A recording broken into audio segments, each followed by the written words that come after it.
Olá pessoal, sejam muito bem-vindos a mais um conteúdo aqui do nosso canal e todos os dias eu trago aqui informação para vocês sobre o mundo dos investimentos e aquilo que eu vou aprendendo, né? Eu também vou compartilhando com vocês, isso é o mal de professor, né? Eu que sou professor, né? Dou aula, então tudo que a gente aprende, a gente gosta de compartilhar.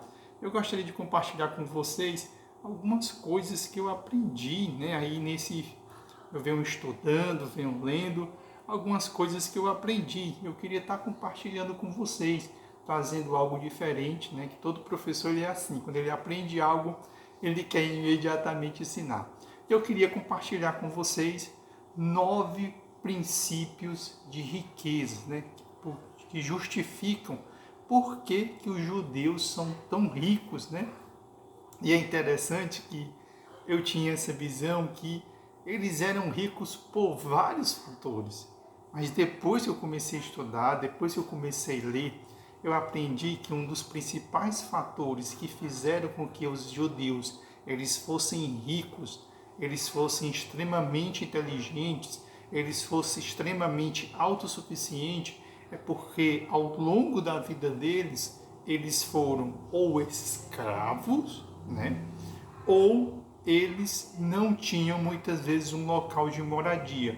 Então, esse fato de serem escravos e não terem uma residência, um local fixado que fosse dele, exigia que, como modo de sobrevivência, eles fossem autossuficientes. Por quê? Porque eles sempre estavam sendo subjugados e porque durante muito tempo eles não tiveram uma pátria, uma residência definida. Então eles trazem alguns princípios norteadores que fizeram com que o povo judeu sobrevivesse, se mantivesse até o dia de hoje. E o primeiro ponto é a estabilidade financeira dos judeus. É justamente isso. Então, o judeu, como a vida dele sempre foi incerta ao longo da sua jornada, porque viveu durante muitos períodos em guerras, viveu muito período como escravo, viveu muito período disperso pelo mundo, então eles sempre buscavam uma estabilidade financeira, ou seja, eles buscavam sempre não depender dos outros, né? De forma que eles trabalhavam arduamente para que eles pudessem ser autossuficientes e isso criou uma estabilidade financeira, coisa que muitas vezes nós não temos, porque muitas vezes a gente nasce num lar, às vezes o nosso lar ele é muito carente, às vezes muitas vezes não é, mas a gente tem uma família, muitas vezes a gente tem uma rede de apoio, né? E isso muitas vezes dá uma falsa segurança para a gente. Já o judeu não. Como eles viviam, foram perseguidos sempre ao longo da sua jornada, eles viviam muitas vezes em terra distante, em local distante, distante da sua pátria. Isso exigia um sentimento de autossuficiência, né? Ou seja, uma estabilidade financeira. É tipo como você deixou a sua cidade e você foi morar, por exemplo, na capital, ou você deixou o seu país, você foi morar em outro local. Quando isso acontece com você, você vai perceber que sempre você vai buscar, primeiramente, uma estabilidade financeira, sempre você vai buscar uma reserva. Por quê? Porque você está numa terra distante e quando você está numa terra distante, você não tem aquela estabilidade que muitas vezes você encontrava no seio familiar. Então essas pessoas que saem muito cedo de casa, como diz, né, para enfrentar o mundo, para enfrentar a vida, geralmente eles possuem uma estabilidade maior do que aqueles que ficam em casa.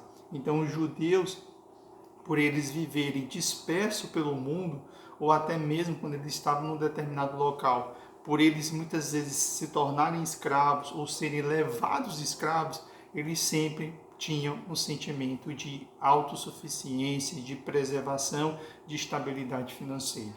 Outro ponto, que é justamente o item 2, é a educação financeira. Você certamente na sua casa você não teve educação financeira, assim também como eu não tive uma educação financeira direta, mas como eu fui criado pelos meus avós, a minha avó ela era engomava, né? Engomava roupa para pessoas que tinham condições. Então ela era engomadeira, né? Lavadeira, né? Ela tinha umas coisinhas que era vender uma galinha, vender uma verdura para a gente poder sobreviver. E o meu avô, ele viajava pelo país porque ele trabalha fazendo aquelas cobertas de ginásio, coberta de estádio, mas não é como engenheiro não. É pé no chão mesmo, carregando aquelas telhas de aço, né? Carregando aquelas telhas de ferro, onde muitas vezes eu passava de 2 anos e meio sem ver muitas vezes o meu avô, né? Ele trabalhava no Rio de Janeiro, ia trabalhar em São Paulo, ia trabalhar no Amazonas, foi trabalhar no Acre, e esse dinheiro que ele mandava é que mantinha, né, a nossa família conseguia ali sobreviver. Porque a minha mãe, só a minha mãe trabalhava, né? Minha mãe trabalhava de trocadora numa empresa de ônibus e o meu pai era servente de pedreiro e depois se tornou pedreiro. Então vocês podem perceber que os recursos da minha família não eram muito intensos. Então eu não tive uma educação financeira de estudar, mas eu tive uma educação financeira de vir, né? Ao ver a minha avó sempre economizando, sempre juntando o dinheirinho dela, ela sempre tinha um dinheirinho guardado, porque o dinheiro do meu avô era muito instável, né? Podia muitas vezes chegar no final do mês e receber, e muitas vezes não. Então ela sempre tinha uma reserva, então ela sempre nos ensinou o preço das coisas. E é interessante que, embora isso não seja uma metodologia científica, né? Foi um método que eu aprendi. É tanto que meu primeiro dinheiro que eu juntei foi justamente uma poupança, né? Eu já compartilhei aqui no canal, eu juntei uma poupança e com essa poupança foi que eu dei entrada um Palio 2011, que é o carro que eu tenho, onde eu consegui juntar, né, dinheiro ali na poupança e dei a metade do valor do carro, eu consegui dar, e a outra parte eu paguei financiado, né, eu juntava dinheiro na poupança, até que eu descobri os investimentos, e depois que eu descobri os investimentos, eu compartilho aqui no canal. Então é interessante que os judeus eles já têm esse hábito de trazer uma educação financeira didática, né? Isso é ensinado para as crianças, por quê? Por causa do instinto de preservação e de autossuficiência que eles precisam ter. Então os pais, desde pequeno, ensinam educação financeira para os seus filhos, certo? Outro ponto, perspectiva de pobreza, ou seja, eles não confundem pobreza com humildade, né? Porque muitas vezes no nosso país, aqui no Brasil, a gente confunde pobreza com humildade, ou seja, quando a gente vê uma pessoa rica, mas ela está vestida de forma simples, a gente acredita que ela é humilde. Ou muitas vezes a gente vê uma pessoa, muitas vezes assim, não tão abastada financeiramente perto da gente, a gente acha que ela é humilde, a gente vê uma pessoa muitas vezes bem vestida, né, ali com o seu carro, aí a gente acha que ela é snob, a gente acha que ela não presta, que ela é ruim, que ela ficou rica roubando. E é interessante que o judeu não. O judeu, ele não vê a pobreza como virtude, pelo contrário, ele enxerga a pobreza como sendo um sofrimento. Por quê? Porque o judeu, ele sempre defendeu o sentimento de autossuficiência, ou seja, de você não ser pesado a ninguém. Por quê?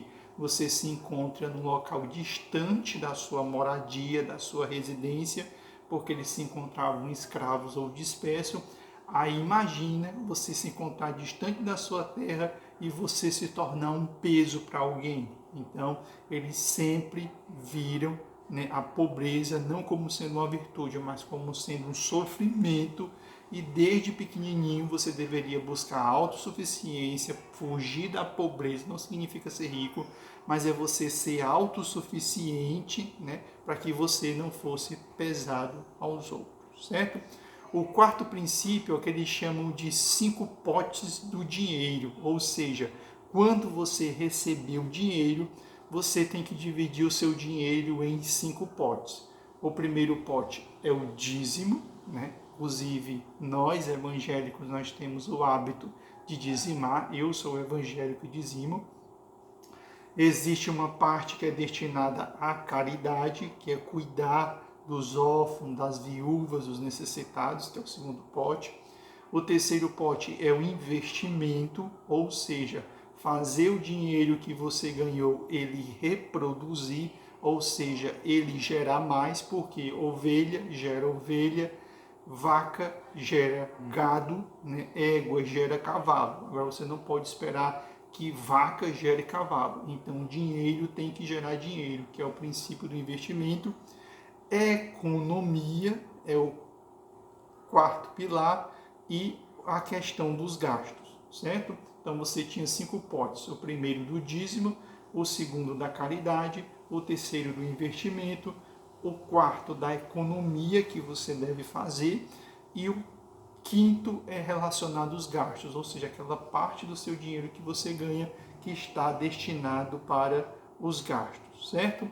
O quinto ponto que eu acho muito importante, que está inclusive na cultura do povo brasileiro, né? Claro que em diversos níveis, é a questão da caridade, né? Quando ele traz aqui que dar é visto como uma maneira de construir confiança e apoio na comunidade que pode beneficiar empreendimentos futuros, ou seja, o sentimento caridoso, aquele sentimento de investir no social, de investir na comunidade, ou seja, não é o instinto de autossuficiência e de preservação só sua, de um individualismo, mas da comunidade que você vive, né? Porque era um povo que se encontrava distante no mundo, mas de certo modo, mesmo distante, eles estavam conectados, de forma que chegou o momento em que houve a conexão entre todos esses judeus, de forma que eles pudessem voltar para a sua pátria, de forma que até os judeus que vivem hoje fora da sua pátria,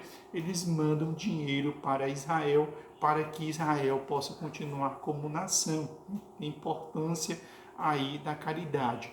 O sexto ponto, investimento e aprendizado, ou seja, desde cedo os judeus são ensinados a investir, desde cedo eles são ensinados a aprender com seus próprios erros, porque quanto mais você faz, mais você erra, né? Porque só aprende quem erra, e cada vez que você erra, você vai descobrir uma maneira de não repetir aquele mesmo erro, de não cometer aquele mesmo erro.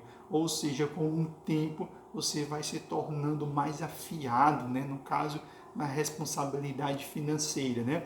A gente vai desenvolvendo uma responsabilidade financeira a partir dos erros que a gente comete. Por exemplo, eu juntei durante mais de 10 anos da minha vida dinheiro na poupança para pagar o meu carro, metade da prestação do meu carro, e para pagar meu casamento. Meu caro João, essa casa que eu estou aqui é uma casa alugada, eu não tenho casa própria. Essa casa aqui é uma casa alugada. Então, eu paguei meu casamento, o valor cheio do meu casamento foi juntando dinheiro na poupança, e paguei metade do valor do meu carro, juntando também na poupança, porque eu não tinha noção de investimento, né? Aí depois que eu fui descobrindo outros investimentos, como fundos imobiliários, como ações, como tesouro, outras coisas, aí sim eu fui diversificando e eu fui aprendendo a investir, claro, errando. Já comprei fundo imobiliário que levei na cabeça, já comprei ação que perdi dinheiro, né? Para dentro da minha realidade, perdi muito dinheiro, né? Mas faz parte do aprendizado e faz parte do amadurecimento. O sétimo pilar é o que ele chama de rede social, ou seja, a socialização e o suporte comunitário são cruciais para o sucesso pessoal e profissional, ou seja, esses vínculos que você tem com os outros é importante para o seu sucesso pessoal e para o seu sucesso profissional. É o que hoje, no mundo do investimento, chama-se de equity, né? Que muito mais importante que você fazer é muitas vezes você saber quem faz, você está no meio, você está naquele universo. Isso potencializa as suas competências, isso potencializa o seu conhecimento, porque muitas vezes o que impede você de crescer, o que impede você de se desenvolver, muitas vezes é o meio que você está inserido. Porque às vezes o meio onde você se encontra inserido, às vezes ao invés de ser uma gaiola com a porta aberta para que você possa voar, às vezes o meio que você vive muitas vezes é uma grande gaiola onde a porta se encontra fechada, né? Então é importante essa rede social para o crescimento profissional e para o crescimento social. Por exemplo, eu observo muito isso na igreja, né? Eu sou evangélico, então muitas vezes algumas pessoas elas aceitam a Jesus, né? Elas começam a viver ali na comunidade, na igreja, e é impressionante como dentro de pouco tempo elas mudam a sua visão, mudam o seu comportamento, mudam a sua forma muitas vezes de lidar com a sua casa, na sua vida e no seu trabalho, né? Então muitas vezes vocês percebem como o ambiente muda, né? No meu caso eu era também assim. Antes de eu conhecer esse universo dos investimentos, a minha cabeça era juntar dinheiro na poupança. Depois que eu comecei a entrar nesse universo digital, começar a ler sobre investimento, começar a aprender com pessoas que estão aqui, que têm mais conhecimento, a minha cabeça se abriu e eu passei a conhecer um novo universo, ou seja, eu cresci como pessoa, mas cresci também profissionalmente, porque muita coisa que eu aprendo aqui no universo dos investimentos, eu levo para a minha vida profissional, eu levo para a minha vida física. Então eles chamam a atenção da necessidade desse suporte dessa rede social. Oitavo ponto, o princípio do trabalho, ou seja, a ênfase no trabalho inteligente. Ou seja, o trabalho não é visto como sendo um peso, né? Não. Pelo contrário, o trabalho ele pode ser feito de forma inteligente, né? Você pode ser bem sucedido e o mais importante você manter a sua integridade, né? Porque muitas vezes com o trabalho você enriquece e por enriquecer a pessoa diz, olha, porque aquela pessoa ficou rica, ela perdeu seus princípios. Não, ela não tinha os princípios. Quando ela ficou rica, essas coisas ruins que se encontram dentro dessa pessoa foram somente potencializadas. É porque ela não tinha diante daquelas condições de fazer o que ela planejava fazer. Então o enriquecimento dela não é que deu, não é que transformou ela, não, só potencializou aquilo que ela é capaz de fazer, né? Então o trabalho ele pode ser visto, segundo o judeu, ele pode ser feito de forma inteligente. Através do trabalho você pode se tornar bem-sucedido, pode se tornar rico e manter a sua integridade, ou seja, o trabalho e a riqueza não geram corrupção na alma humana, mas a riqueza só vai externalizar aquilo de ruim que muitas vezes está dentro de cada indivíduo. Porque eu ouvi uma vez, e algo que eu achei muito interessante, as pessoas confundem riqueza com felicidade, né? E riqueza não traz felicidade, riqueza traz facilidade. O problema é que as pessoas confundem as palavras. A riqueza, ela traz a facilidade, mas ela não traz a felicidade. A felicidade é algo muito mais subjetivo, é algo muito mais individualizado. Por exemplo, alguém pode ser muito bem feliz ganhando R$ 4.000 por mês. E tem pessoas que são extremamente infelizes ganhando R$ 400.000 por mês. Então vocês conseguem perceber que a felicidade não está no dinheiro? Que a felicidade está dentro de cada um de nós? Porque se fosse assim, uma pessoa que é feliz com 4.000, o outro que ganha 400.000, era para ser 100 vezes mais feliz, ou 10 vezes mais feliz. E não é, porque a felicidade é algo individual.